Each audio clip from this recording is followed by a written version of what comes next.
Le kintsugi, c'est un art japonais qui est maintenant aussi une philosophie. C'est né en fait au moment où il y a un vase qui a été brisé, donc qui était en plusieurs morceaux.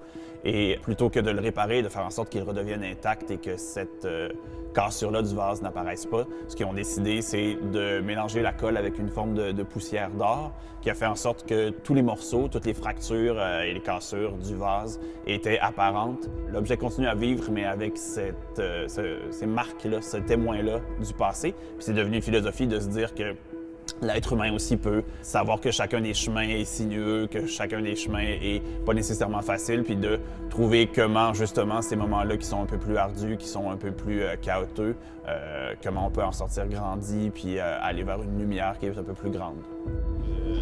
C'était comme intéressant.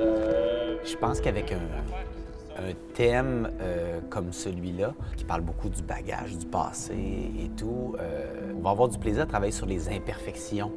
Il y a quelque chose qui peut paraître très lisse dans le domaine du cirque, justement, qu'on voit des athlètes de haut niveau faire des prouesses exceptionnelles, mais je pense que c'est intéressant de travailler sur les imperfections, les travers, puis de souligner la beauté qui se dégage de ça. Parce que souvent, le cirque, c'est vu un peu comme super-héros. Mais comment qu'on peut un peu briser ça pour que la personne, malgré tout, soit capable de se reconnaître là-dedans, d'une manière ou d'une autre, même si c'est une petite parcelle, mais de le rendre plus accessible. Ce qui m'a teasé, c'est vraiment l'approche qu'Olivier a eue par rapport à ce projet-là, puis c'est la photo, en fait, qui m'a montré. On est parti d'une photo que j'ai prise dans un voyage en Écosse, où sur l'île de Skye, j'ai vu au bout de l'île un abribus, en fait, vraiment perdu au milieu de nulle part, mais très, très propre, mais en même temps avec des chaises d'école à l'intérieur, un horaire d'autobus, mais comme gribouillé à la main. Moi, je me disais en regardant ça, à quel point l'autobus va passer. Là. On dirait que c'est un arrêt d'autobus où on peut attendre comme un peu infiniment ce moyen de transport qui n'arrivera jamais. Fait que juste quand j'ai pris la photo, je me souviens que je m'étais dit cet espace-là est hyper théâtral et vraiment évocateur de quelque chose, puis il y a une force qui est très belle. Puis en même temps, l'espèce de côté inusité, tu sais, que c'est comme atterri nulle part dans une espèce de champ vert avec un horizon sur la mer. Ça nous a vraiment teasé, ça nous a inspiré. On a abordé différents thèmes jusqu'à maintenant avec les différents spectacles. On est allé dans des trucs assez universels. La vie du haut, l'amitié, le rapport à l'art. Mais là, on approche de nos 10 ans, puis on a tendance à regarder un peu ce qu'on a fait jusqu'à maintenant, le chemin parcouru pour se définir, puis aussi voir vers où on s'en va.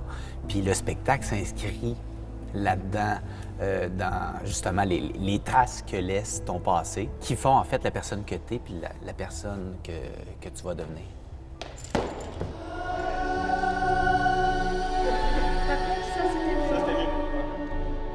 Il y a cette envie-là d'explorer des nouvelles zones, de vraiment encore plus pousser la note, de mettre la dramaturgie puis l'histoire de l'avant. Oublier qu'on vient faire un spectacle de cirque, mais plutôt à raconter une histoire et que le cirque est le médium qu'on choisit principalement pour raconter cette histoire-là. Ce que j'aime d'Olivier, c'est quelqu'un qui n'est pas facilement impressionné par le cirque. Donc, il se concentre sur tout ce qu'il y a autour, puis que le cirque soit un langage pour faire apparaître ça. Donc, il ne va pas être rapidement satisfait par un wow. Il a vraiment envie que ça dise quelque chose puis qu'il y ait une dramaturgie derrière ça. Oui, il y a le cirque et tout ça, mais comment qu'on peut le porter par vraiment un personnage qu'on essaie de nourrir constamment, puis qui va avoir du sens tout au long du spectacle. Ça, c'est vraiment quelque chose qui me motive. Dans ma carrière, là, on dirait que j'ai le goût de pousser ça, vraiment. Ouais. Evelyne se protégeait du vent comme ça, quelqu'un se protégeait du vent de l'autre sens. Ça, mais c'est normal. C'est ça qui est le fun à développer comme culture. On aime toujours que la dramaturgie se dégage de chacun de nos spectacles, mais quand tu travailles avec quelqu'un qui est rapidement impressionné par la performance, bien, il va souvent se contenter de ça. Mais on va aller plus loin. La discussion qu'on a avec Olivier puis avec Julie aussi à la création, c'est vraiment de cet apport-là de l'humanité, en fait. C'est de comment faire ressortir la plus grande part d'humanité de chacun des personnages. En production de cirque, normalement, on est plus comme dans l'effet visuel, et là, on est vraiment dans le petit détail qui va faire qu'on va s'attacher à un interprète tout au long de l'histoire. On est dans la métaphore puis dans le symbole. Puis ben l'envie, c'est de réussir à faire en sorte que peut-être que quelqu'un ne voit pas il est où le kintsugi dans le show, puis que finalement, après, le comprenne, que d'autres, ils voient un kintsugi à un endroit où nous, on le voit pas nécessairement. Ce qui peut être beau, c'est que moi, je suis ici, je peux me reconnaître pendant un moment à telle histoire, puis après, comme aller sur tel autre personnage, puis la personne qui est à côté de moi peut vivre comme le chemin inverse.